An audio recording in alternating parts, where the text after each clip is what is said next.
What's up, beautiful people? Welcome back to the channel. In today's video, we're talking all about B-roll.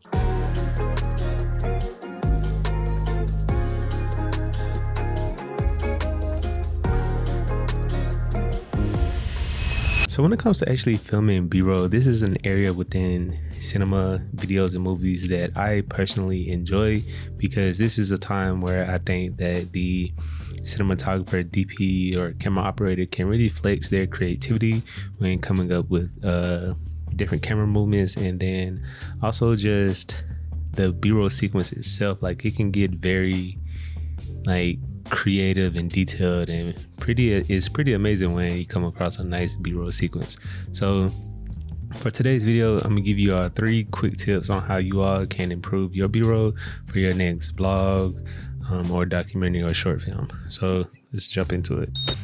All right, so tip number 1 is be more creative with your shots. Now, I know this is a very generic and broad tip, but let me specify what I mean. So when it comes to filming B-roll, try to be as creative as possible when it comes to actually filming your subject, whether that's switching up the angles and filming, a high angle looking down, or a low angle looking up, or even a tilted angle to show some type of, dramatic effect if there's tension, or just being creative and doing a barrel shot of your subject. So there's lots of ways you can be creative rather than just holding your camera stagnant. And also consider playing around with different elements in the foreground, midground, and the background, depending on where your subject is, to give your frame some type of depth. And this is actually a very useful technique when it comes to revealing something to your audience.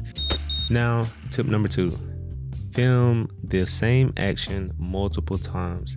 Now, I can't stress enough how important this tip is, because this has literally saved me countless of times when it comes to actually editing projects and post once I'm actually back here in the studio.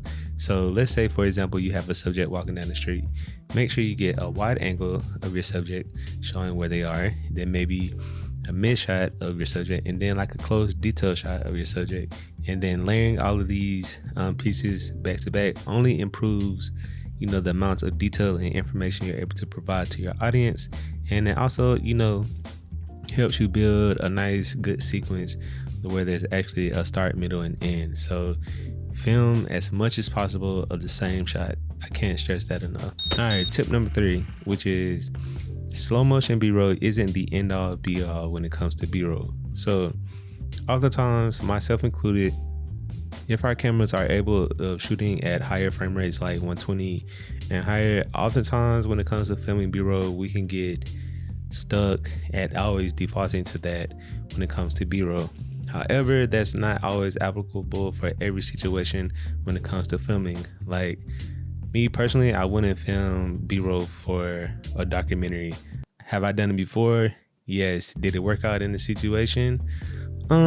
Maybe yes, and maybe no. But again, there are times when that 120 slow motion, crispy, clean B-roll is perfect for a particular situation. And then there are also times when maybe shooting at 24 frames handheld is a better option for you and your story. So again, make sure that your B-roll is actually adding value to your film, whether it's a vlog or a documentary or a short film, and not just a pretty sequence that is kind of pointless to your film. So again, keep that in mind. Play around with different frame rates, play around with going handheld versus a gimbal, and yeah, mix it up a bit.